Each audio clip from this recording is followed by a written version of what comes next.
ang gamit na kailangan, isang bangus. Siyempre, ito ang ating bobonelessin. Tapos, ito, forceps. Yan. Ito yung mag-iipit sa mga tinik. May nagluluto kasi si Mr. dito sa gilid ko, kaya kung may maririnig kayo. Siyempre, kutsilyo, pambiak, at gunting. Mamaya malalaman nyo kung para saan yung gunting. So, umpisahan na natin ang ating pagboboneless. Na nating matutunan ay kaya paano ito biakin. Ang pagbiak nito, ito yung tiyan, ito yung sa may itaas na bahagi. Siyempre, pag binuka natin itong bangus, kailangan labas pa rin ang buo ang tiyan. So, dito natin siya bibiakin. Sa pagbiak, pabayaan lang na mag-slide yung ating kutsilyo na ganyan. At dahan-dahan po natin itong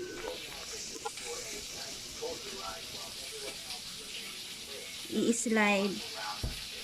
Makakapa naman po natin ang yan. Tapos saka na natin unti-unting biakin. Makakapa naman po natin to.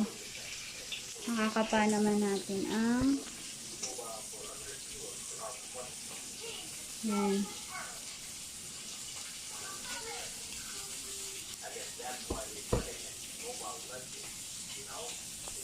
Hindi ako magaling sa pagbiak ng ganito. Ito ginagawa ko lang for demo. Ang magbibiak talaga ng bangus ko kapag magbo-boneless ako ay ang aking mister.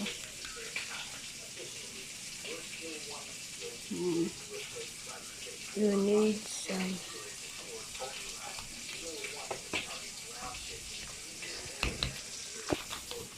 Dahil ito ay pandaing, ididiretso na natin ang ating, hindi pala, ganyan lang pala. So, kasi ito pala ay hindi pandaing, ito ay pang tinapa. So, makikita nyo itong tinik na yan, lalabas yan.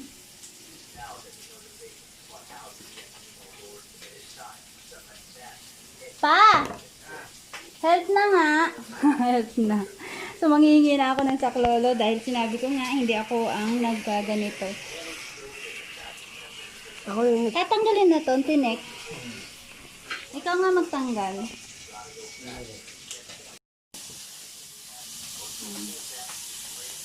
Puputulin nyo lang yung tinik sa ibaba. Tapos, medyo tatanggalin nyo yung mga nasa gilid para paghatak ninyo. Yan, dahan-dahan ninyong hatakin.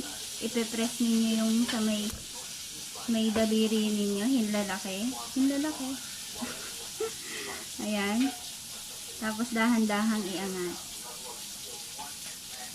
Yan. Tuloy-tuloy na yan hanggang taas. At kusa na rin siyang matatanggal pag hinatak mo. Yan. Thank you. At syempre, pagkatapos niyan, lilinisan na natin ang ating bangus. Tatanggalin natin ang bituka. Tatanggalin natin ang bituka. Tapos, hugasan muna natin. Bago natin i-boneless. Babalik tayo mamaya. Ayan, hugasan muna natin. So, nalinis na natin tong bangus. Nalinis na natin tong bangus, natanggal na ang bituka at saka yung hasang. Ito na, papasok yung gunting, kutsilyo maliit, at itong forceps. So, itong forceps na to, meron siyang mga lock, na pag sinara mo ng ganito, ano siya, naglalak. Tapos, pag ginanyan mo, bibitaw ulit. So, umpisahan na natin, no? Masyado madaming vaccination. So, guntingin na lang natin muna ito. Kasi may mga tinik to. Itong gilid na to. Guguntingin natin to. Para matanggal. Yan. Ito, madali lang to tanggalin kasi malalaki naman to.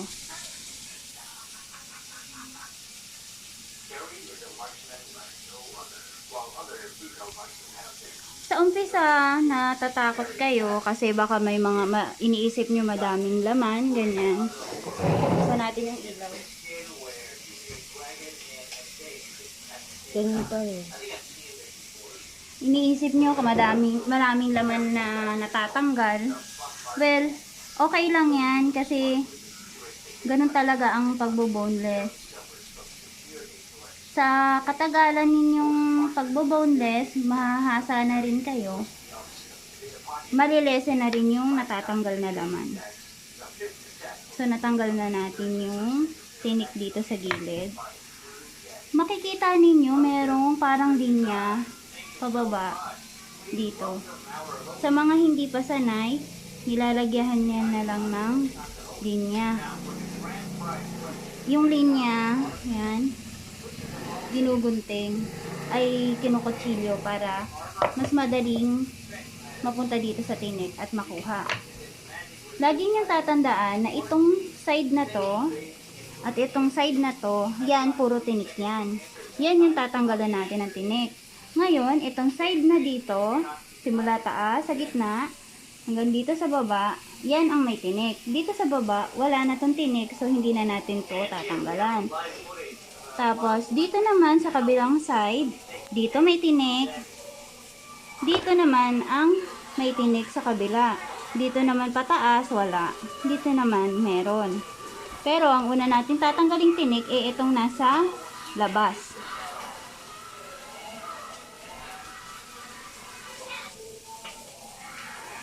Kapag marunong na kayo nito, kung may anak kayo na syempre, kaya minsan nagdadalawang isip tayong magbangus, magluto ng bangus, kasi mga bata, baka matinik. Or kahit naman tayong matatanda, minsan takot din na matinik. Pag sinabing bangus, ayoko matinik. Kahit masarap kainin, di ba?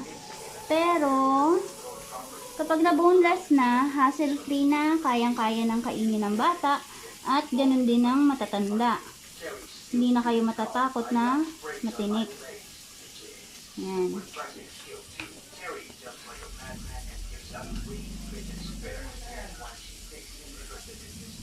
Tatanggalin lang natin itong mga nakalabas na malalaking tinik. Kitang-kita naman yan eh. Saka makakapa. Kasi ito yung matitigas, malalaki, ganyan.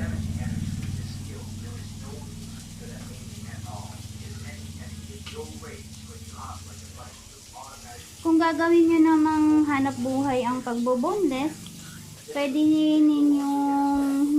kayong maningil ng 10 pesos to 15 pesos. Depende sa area ninyo. 10 pesos to 15 pesos kada isang tapos ng boneless. Kasi kada isang bangus. So, pwede ninyo itong pagkakitaan.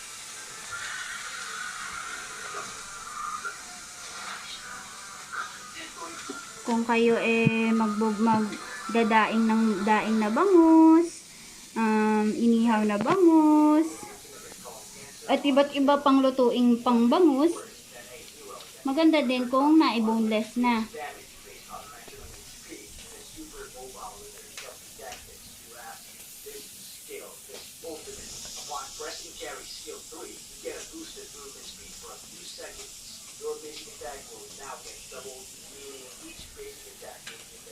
Itong bangus na nakuha ko ngayon, medyo mahirap tong i-boneless.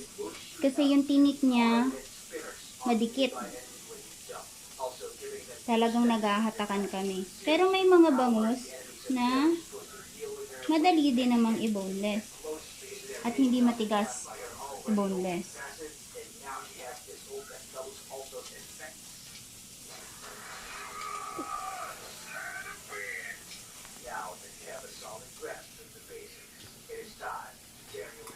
Yan, kinakapa ko siya kasi baka may mga natira pang tinik. So, sisimulan na natin ang ating pagbo-boneless.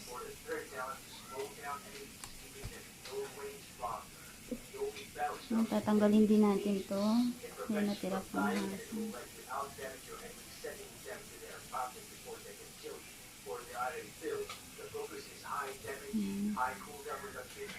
Simulan na natin.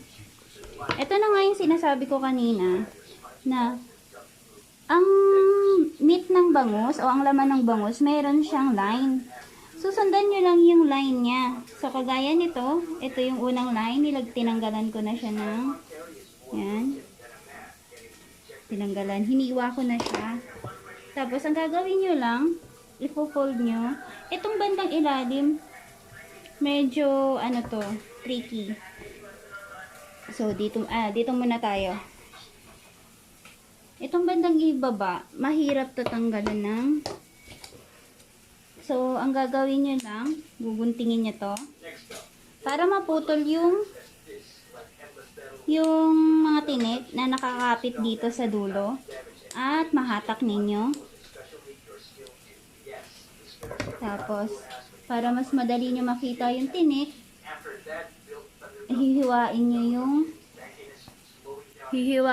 yung medyo i-close up mo, kuya. Hihiwain mo yung laman. So, ayan, kita na natin yung tinik. Ayan, kita na natin yung tinik. Ang gagawin lang natin, iipitin natin siya nitong corset natin. So, pagkakagat ng corset, ilak lang. Pagkakagat ng corset, pasensya na kayo yung nagbibideo kasi yung anak ko. So, pagkakagat ng corset, ilak lang. Na ganyan.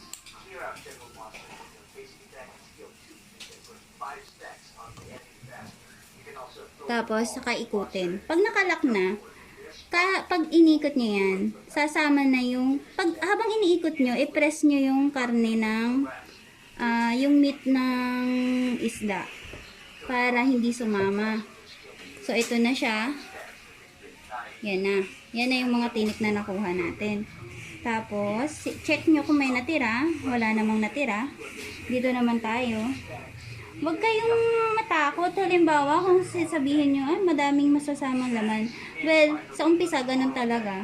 Tapos, ito, ganun uli. Ikutin ninyo.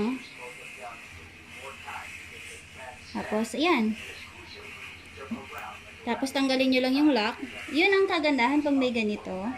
Tapos, pasok nyo uli. Diretso na natin to, ha. Ikot. Hatak. Yan. Madali na lang tanggalin at kunin ang tinik. Tapos, hahawakan nyo lang yung dulo nitong yan, para na ano nyo yung laman. Napipigilan nyo yung lamang sumama. Yan. Yan.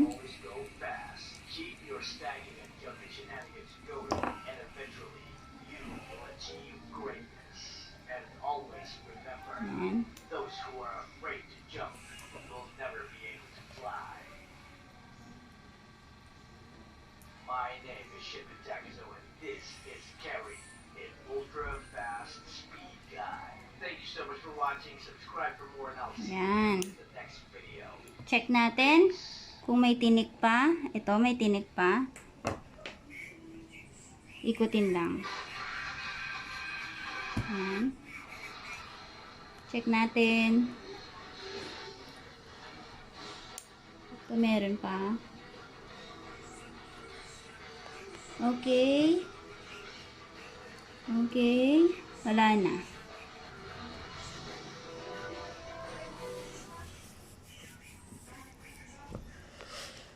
This video is sponsored by Google Translate. It translates stuff and even tells you how to pronounce it. Let's see. Ayun, nakakuha pa tayo. Tapos, ito, sa may bandang taas, meron din yung tinik. Tatanggalin mo yan. Yan. Yan. So, dito na tayo. Itong banda sa taas, may tinik din yan. Fucking piece of shit flying saucer Hmm. murder machine. Hello, community. Are you ready to be the king of all cancer players for crying out little heroes? So, ito na tayo sa gitna. Sa gitna, ganun din. Sa beginners, maganda kung hihiwaan nyo. You want to use a hero Yan. super original one Para makikita ninyo yung tinik. that you have never seen anywhere at all.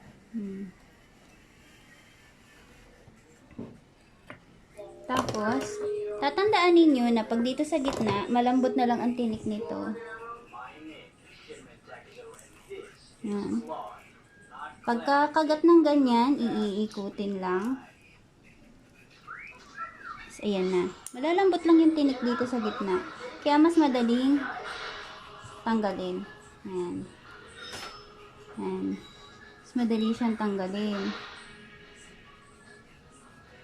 Claude is a marksman like no other. He's got the damage, Hmm. ability, and the function. As a badass thief meister, Claude specializes in stealing his opponent's attack speed and movement speed. Their So, malalambot lang ang tinik nito. Ang tinik nito hanggang dito lang sa gitna. Vulcan's budget Hmm. for upgrading servers. Yeah, I bet it's this guy's fault we're all lagging. Claude's Hindi nyo na kailangang monkey stole my other tanggalan ng tinik hanggang ibaba. basic attack on him. So, dahil natanggalan na nga natin ito hanggang gitna, Stolen gun dealing 30% of Claude's damage. ito naman, simula dito, sa gitna, pababa. Their hands on the demon hunter's sword. Nandito naman ang mga tinik niya. Susundan mo lang din ang linya. Time you do a basic attack, and with two basic attacks coming out of Claude and Dexter, this effect gets So, gagaya nga ng sinabi ko, pag dito na banda sa ibaba, medyo komplikado kasi matigas, saka medyo mahirap hatakin. So, yan, sisilipin lang natin. Tsaka may natitira pa minsan. So, yan. Tapos, saka natin iikutin uli.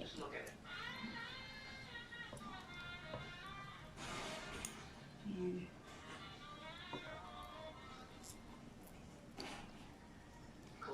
Huwag kayong matatakot na baka madami kayong laman na makukuha. Kasi sa mga beginners, talagang ganon. Kahit nga yung mga matatagal na, talagang may nakukuhan laman. Hindi naman nyo siguro mauubos yan. Hitting a minion gives you one stack. Hitting double monsters and heroes give you two. Hitting your mom gives you a negative stack. Tapos, Why would you want a yan. negative stack? This attack speed boost can stack up to 10 stacks. Yan. You don't really need to hit 10 targets because Kapa. the cooldown will be done before the stacks Yan. wear off, making you get maximum stacking power even when up against only Yan, wala nang tinik dito. day one. Every time it's off cooldown. Yan, tapos na tayo, wala nang tinik. So, wala nang tinik. So, kung ano yung ginawa natin dito, ganon din yung gagawin natin sa kabila. Pero napansin ko, sa ganitong side, ditong side, ganito ang style natin ng pagbo-boneless, mas madali. Pag dito na sa kabilang side, iikutin natin ganyan. Mas madali kung ganito naman ang posisyon ng isda. So, ganun uli. Dito ulit tayo naman magsisimula sa kabilang gilid. Sundan lang tong linya. Makikita nyo naman. Ayan, yan, yung linya na yan. Makikita nyo. Madali lang mag-boneless. Magpa-practice lang. Ayan. Pwedeng gamitin yung skills na to pang sarili, pang pamilya. Pwede din gawing hanap buhay. At lalong pwedeng gawing hanap buhay pag nagdadaing kayo. Boneless na daing na bangus, boneless na beef steak. Tapos ibenta ninyo. Malaking tulong na rin ang yan. Yan.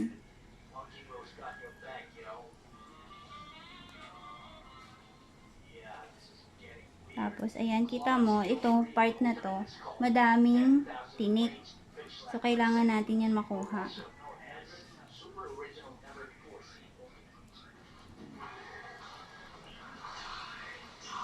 Dahan-dahan ko lang siyang iniikot para hindi masama yung laman. Ayan.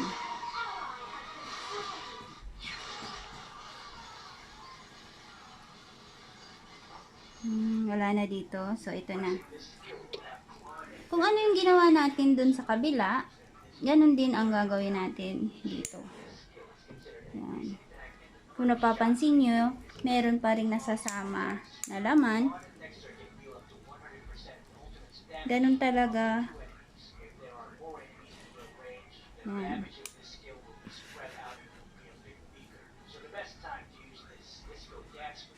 Tapos ilak. Basta pag nakalak na yan, tapos iikutin nyo. Ayan na. Madali na lang. Tapos, yan.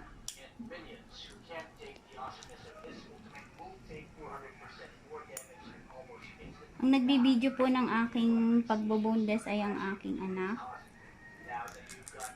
Dito mo itutok sa isda, ah. Yan. Nandito na tayo sa komplikado, sa buntot.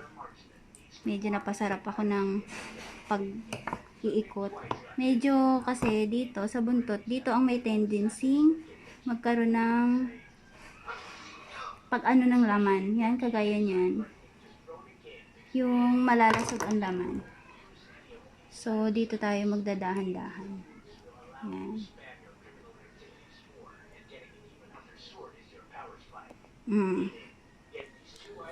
Tapos, i-press nyo lang. Dito naman tayo sa may itaas. Ulitin ko, ang party dito, may tinik. Dito, wala. May tinik yan, pero malalambot na lang. Tapos, dito naman, ang may tinik. Ditong part na to. Dito naman sa taas ang wala. So, umpisahan na natin.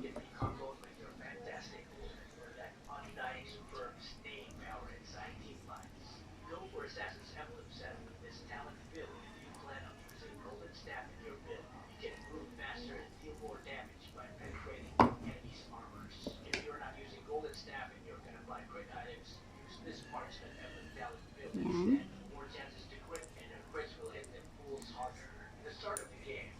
Actually, itong part dito, pwede mo na yan siyang atake na lang ng ganyan.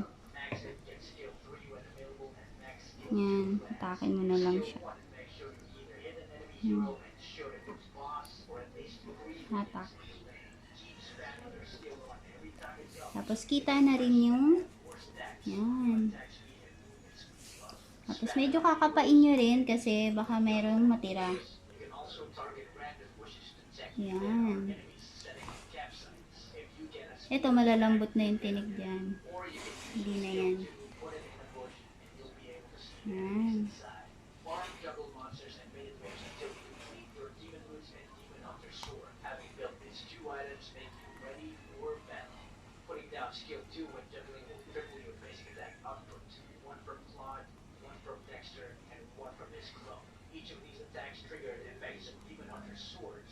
Yan. After nyo mag-boneless, yan. After na ma-boneless yun dito naman tayo sa baba. Dito yung medyo komplikado talaga lagi. Kasi, sumasama ang mga laman. At ayon ang ayaw naman natin. Susundan nyo lang lagi yung line. Madali lang naman sundan. Kasi meron na siyang sariling line. Hindi ka na maghuhula. So, yung ginagawa kong technique is sinasagad ko yung paghihiwa. Yan, ganyan. Para makikita ko yung tinik lahat. At saka ko dudukutin. Tapos pag may nakita akong parang mga laman na pwedeng sumama, kinakat ko na rin yan. Yan, ganyan. Tapos, saka mo dukutin. Nung una, nang ganito ko, wala talaga akong alam, pati dito sa gilid. Hindi ko alam na kailangan gaganunin. Ang laging sira yung dulo ko. Talagang dito ako sa buntot nahihirapan. Yan.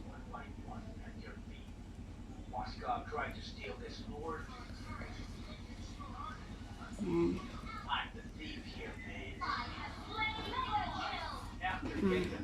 Ilak mo lang to, tapos saka mo utis. Medyo mahirap i-boneless yung bangus na nakuha natin ngayon. Kasi dikit siya sa laman. Yung tinik niya. Yan. Kine-check ko baka kasi may tira pang mga tinik. Wala na rin naman. Yan, wala na. So, after nyan, iaayos mo lang yan. Babalik mo lang sa dati.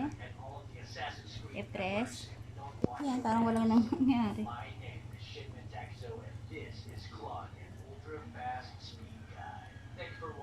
Yan. Like yourself and subscribe to support the rise of Marksman Meta. Check out the other Ultra Fast Speed guides and I'll see you in the next Yan, wala na. Check na natin. Yan, wala na. So, ito na yung ating boneless na bangus. Ito ay ready na pang sinigang, pang daing, pang beef steak. Tada! Sana may natutunan kayo sa aking pagbo-boneless at sana mag-subscribe kayo sa aking YouTube channel at i-share ko sa inyo kung paano ako gumawa ng daing na bangus na aking ginagawang hanap buhay ngayong pandemic. So hanggang sa susunod. Thank you!